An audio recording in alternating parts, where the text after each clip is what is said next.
there was that one place I always thought about, and I just wanted to be there with you. The place that no eye has ever seen, the place that no heart has ever perceived. I had a great feeling inside of me. Halo, assalamualaikum warahmatullahi wabarakatuh. Perkenalkan, nama saya Praduta dengan NIM 20423198, kelas 4F semester 4, program studi pendidikan guru sekolah dasar. Di sini saya akan mengerjakan tugas mata kuliah telaah kurikulum. Dosen pengampu Tio Gusti Satria Master Pendidikan. Nah, di video kali ini saya akan membahas tentang materi perbedaan dan perubahan kurikulum 1947 sampai kurikulum merdeka. Sebelum kita memahami terlebih dahulu tentang kurikulum 1947 dan kurikulum merdeka, ada baiknya kita memahami terlebih dahulu kurikulum itu seperti apa sih?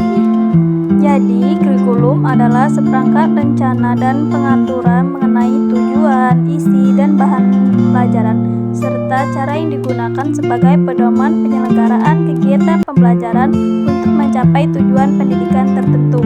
Namun, ada juga yang berpendapat menurut Nanan Sujana, kurikulum merupakan seperangkat rencana dan sebuah pengaturan berkaitan dengan tujuan, isi, bahan ajar, dan cara yang digunakan sebagai pedoman dalam penyelenggaraan kegiatan pembelajaran untuk mencapai tujuan pendidikan nasional. Nah, tadi pengertian dari kurikulum. Sekarang kita memasuki tentang perubahan kurikulum yang ada di Indonesia dari masa ke masa, yaitu dari masa 1947 sampai masa kurikulum merdeka pada saat ini. Jadi, perubahan kurikulum di Indonesia dari tahun 1947 hingga kurikulum merdeka mencerminkan upaya bangsa dalam menyesuaikan sistem pendidikan dengan perkembangan zaman dan kebutuhan masyarakat.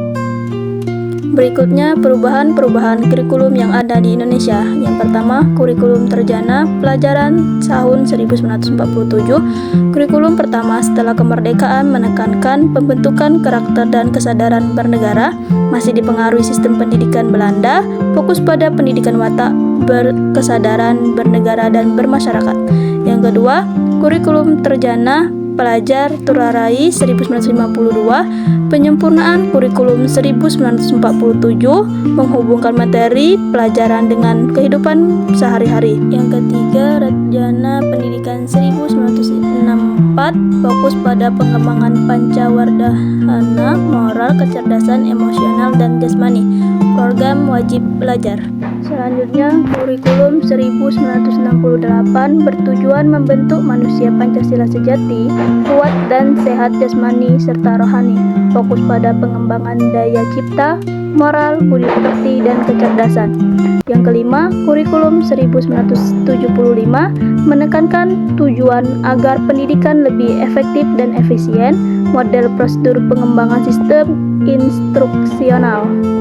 Selanjutnya yang nomor 6, kurikulum 1984 menggunakan pendekatan proses keahlian, mengutamakan pendekatan proses bukan hasil.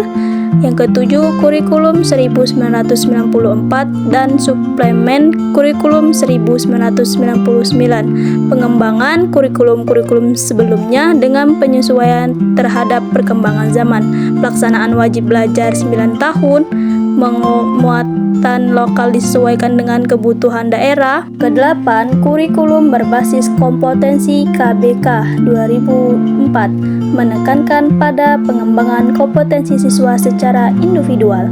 Yang kesembilan, kurikulum tingkat satuan pendidikan KTSP 2006 memberikan otonomi kepada sekolah dalam mengembangkan kurikulum sesuai dengan potensi dan kebutuhan siswa. Selanjutnya, yang ke-10, kurikulum 2013 fokus pada pengembangan sikap, pengetahuan, dan keterampilan secara terpadu, pendekatan saintifik.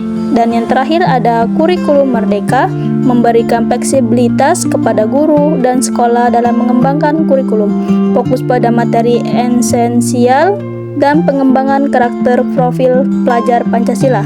Pembelajaran berbasis proyek, guru diberikan kebebasan untuk mengembangkan metode pengajaran yang lebih inovatif dan relevan dengan konteks lokal. Nah, itulah tadi perubahan kurikulum yang ada di Indonesia loh. Nah, sekarang kita akan membahas tentang perbedaan antara kurikulum Merdeka dan kurikulum lainnya. Nah, jadi perbedaan kurikulum Merdeka dan kurikulum lainnya berikut adalah perbedaan utama antara kurikulum Merdeka dan kurikulum lainnya. Yang pertama, fokus pembelajaran. Kurikulum Merdeka fokus pada materi esensial dan pengembangan karakter profil pelajar Pancasila. Pembelajaran berbasis proyek yang memberikan pengalaman belajar mendalam, memberikan fleksibilitas kepada guru dan sekolah dalam mengembangkan kurikulum sesuai dengan kebutuhan siswa dalam konteks lokal. Nah, sedangkan kurikulum lain, terutama kurikulum 13, lebih menekankan kepada pencapaian kompetensi dan cakupan materi yang luas, pendekatan saintifik yang terstruktur, lebih struktur dalam memilih pedoman yang jelas. Yang kedua, fleksibilitas dan otonomi. Kurikulum Merdeka memberikan otonomi yang lebih besar kepada sekolah dan guru dalam merancang dan melaksanakan pembelajaran. Guru dapat menyesuaikan metode pengajaran dan kebutuhan dan minat siswa. Nah, selanjutnya kurikulum lainnya lebih terstandarisasi dan terstruktur dengan pedoman yang lebih ketat, otonomi sekolah dan guru lebih terbatas. Adapun yang ketiga, pendekatan pembelajaran.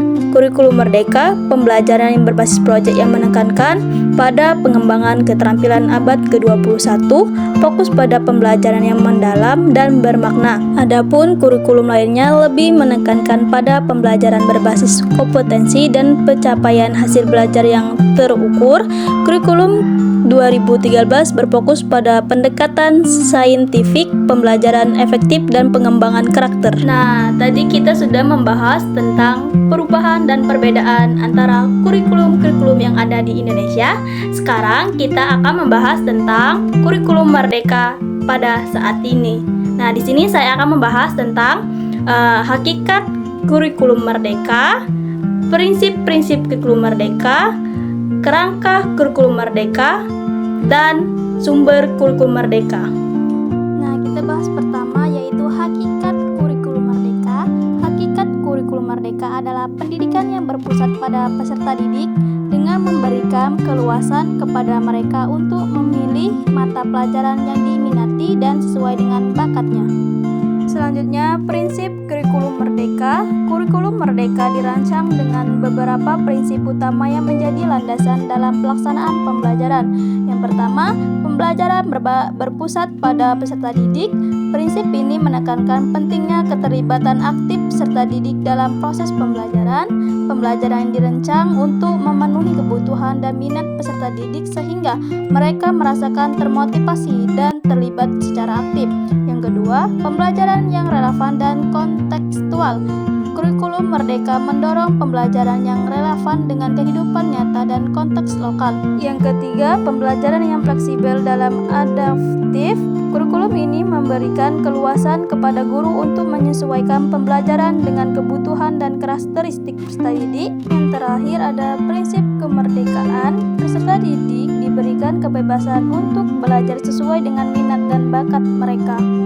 Nah, di sini ada juga sumber kurikulum Merdeka. Kurikulum Merdeka dikembangkan berdasarkan beberapa sumber yang menjadi landasan filosofis, teoritis, dan praktis. Berikut ini ada beberapa sumber utama kurikulum Merdeka.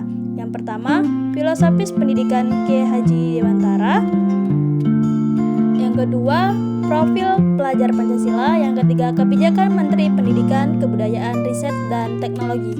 Dan yang terakhir ada kerangka kurikulum Merdeka. Kerangka kurikulum Merdeka dirancang untuk memberikan fleksibilitas dan keluasan kepada satuan pendidikan dalam mengembangkan program pembelajaran yang sesuai dengan kebutuhan dan karakteristik peserta didik. Berikut ada beberapa elemen penting dalam kerangka kurikulum Merdeka. Yang pertama, struktur kurikulum yang fleksibel. Yang kedua, proyek penguatan profil pelajar Pancasila P5.